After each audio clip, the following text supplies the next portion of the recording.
Hey guys! Okay, well, I'm Taylor. If you have/had me in class or have seen me in the halls, then you know I'm weird. I'm gonna start off a little bit on how I got my weirdness. It pretty much comes from family. You see, when I was brought into this world, I was held before my loving family, my mom, my dad, my grandparents. Beautiful, oh, like the Lion King. Everyone's real excited. Here I am, a beautiful little kid, okay? Starts off on my dad's dad. Having 9 toes and a very upbeat personality, he's a very strange man.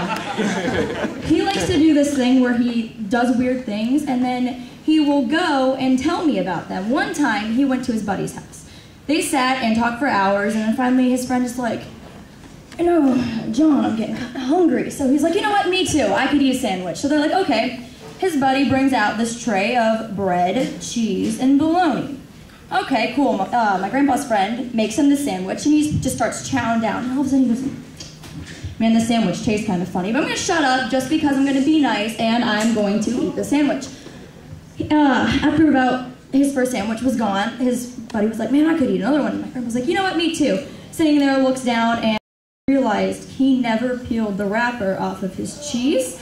So yes, my grandpa ate a cheesy wrapper.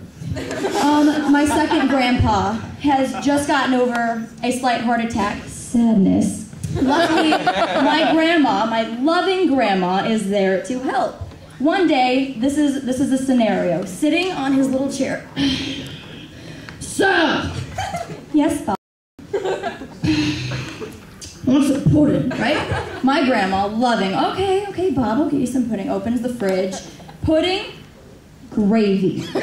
Looks in, gets this cold thing of gravy, sets it down. It's hard and chunky, probably 2 weeks old. Gets some Cool Whip, whacks it on, sticks a spoon in. Here you go. Yes, my grandpa ate Cool Whip and cold, old gravy. He's sitting there, chewing the chunks, half gagging. So, what is in this? My grandma busts up.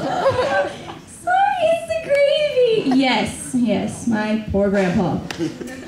Going on to my dad's side of the family, over the last couple weekends ago, I had 14 redneck relatives coming down from southern Indiana. Yes, my house suits about 3 people, me, my mom, my dad. 14, not good. They piled in 2 cars, got to my house. The adults had to find somewhere to stay downstairs, and 9 of my cousins stayed in my room. I know what you're thinking, I'm not in love with any of them, it's okay. So we all pile in my house, we're having a great time. They call my house Johnnyland. John, my dad's name, land, fun. So, just like this fun little magical place, there is one rule. Do not sleep without permission. So everyone's like, okay, we got this rule. My dad made it up. About midnight, they're completely smashed. So my dad passes out completely. They do this thing called a steamroller, and they run and jump on you and scream. My dad got real sick of it. This is what he does. Leave me alone. Bust out of my house. He is gone for hours. No one knows where my dad went. So we're all freaking out. Oh my God, where'd John go? We forget. And like an hour later, where'd your dad go? I don't know. Daddy hunt. So we're going through my house. Where's my dad? Where's my father? So we're going in my little house searching. And finally my Aunt Pam was like, what about the closet? So we run into my mom's room. Oh, open. There are his legs. There's his torso.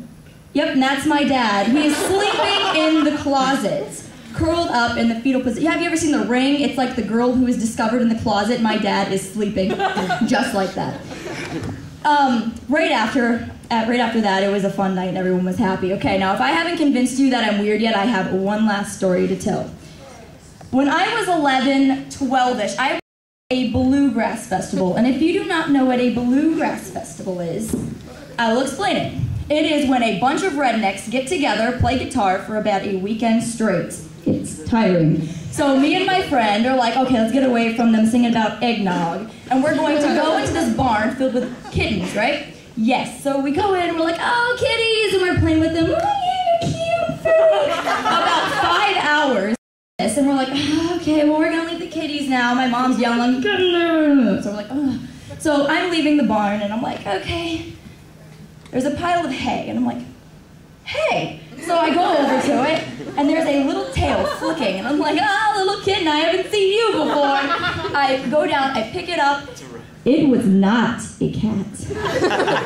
It was a squirrel. A mean, vicious, vindictive squirrel. I freak out. Before I can chuck it, it latches onto my finger, and it is now swinging. Freaking, I'm screaming, there's a tractor here, I am beating the squirrel off of my finger, and it does not want to let go. I'm mad at this point. I'm not even hurt, I'm not scared. My friend is there like this. I'm screaming, help me! This squirrel falls off my finger, runs off like a drunk hobo. I'm not letting the squirrel get away. I am mad. I get a can, and I slam it over its head, and I punt it. I punt that squirrel. I was so mad. My mom comes in, oh my God, I'm bleeding everywhere. These cats that we were just playing with are like, oh my God. I'm freaking, I have to go to the hospital. I have to get a rabies shot. I am so mad. We get back, and my mom is like, where's that squirrel? And I'm like, hopefully dead. Hopefully dead. So we go back, and she's like, you need to uncover that squirrel, Taylor. I'm like, So we go in, and she's like, was it that one? I was like, yeah, so I uncover it. It is still alive. And it runs off like, oh dear Lord, don't hurt me. I am so mad at this point. I'm just like, you know what, forget it. I go to bluegrass festivals. I stay out of that barn. Thank you for coming. I'm done.